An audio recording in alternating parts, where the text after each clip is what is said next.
Okay. So here you are, you're a police officer by day, drug dealer by night, and also a cocaine addict all at the same time. Right. How are you getting your head around all this? Yeah. Yeah, that's a And you're also married. yeah, Let's not a forget that father, part. I'm a father, I'm a husband, I'm a brother, I'm a Yeah, lot of other things, right? exactly. So, Exactly. yeah, I'm not doing very well. Like if you could picture a train wreck and you're watching it, like you could probably look at me and say there's possibly a train wreck going on over there. And but really, we all think we're doing better than we all think we look better and doing better than, but when other people from stepping from the outside look in, like today I would see me. Today I would see me. Back then I didn't think anyone could. And I'm not saying they did or didn't. I don't know. I was pretty good at it.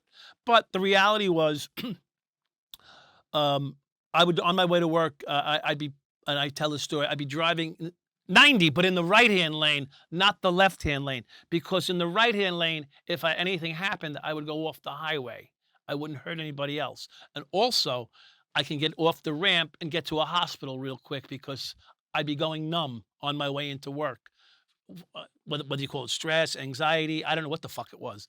But when your body from the left side of your face and your head down to your foot goes numb, you know, several days a week while driving to work, something's not right. Yeah. Yeah. Okay. So here you are, you're trying to juggle all these different worlds. And then in 1992, you show up to work. You actually have some cocaine in your pants Right. at the time, in your pocket. Right. And internal affairs swoops in and actually arrests you on the job. Essentially, yes. That's the picture. But the reality was they picked me up to take me to Left Rack City for a department ordered drug test. And while I was there, I'm like, I'm gonna burn this fucking thing up. I just had a half a pint of vodka and fucking 7 Up, and I just did a couple blasts. So I was gonna burn the needle up no matter what. And so I basically it was like, okay, it's over. Like it was almost a relief, right? But the trick was, I just had walked past probably 50 to 60 police officers in full uniform with all the golds flashing. You ever see the guys with all the gold on their hats and and I didn't really know, but this was for me. And of course, there was 5 other police officers arrested along with me. So I'm like, this is odd. This is just a drug test. There's like, there's 100 something cops here for a drug, for one guy to take a drug test. A little odd. So, P.S. I took the drug test as I left the piss room and handed the vial of pee to the guy. In steps a guy in plain clothes, my mother's cousin, by the way, and says, "Suffolk County Police Department Detective so and so, you're under arrest for conspiracy to distribute narcotics on Long Island." So in Left Rack City in New York, so they coordinated. So New York City was concerned about one thing: firing me for a dirty urine. Suffolk County, of course, was going to take the criminal case against me because the city was out of the loop, and How did you feel? that pissed the city off. How did you feel to be arrested and charged with something that you knew you did? That I knew I did. It was Yeah. a relief. Huh. I was relieved. I was like, "Thank God, it's over." I was like, Okay. yeah. So I'm in the back of the patrol car, unmarked car, whatever you want to call it, going from Left Rack City to Riverhead because they're going to take me out to Suffolk County lockup and process me.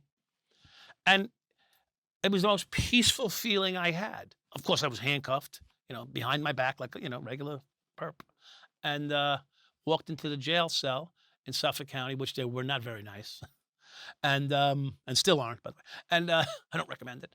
And it was a sense of peace.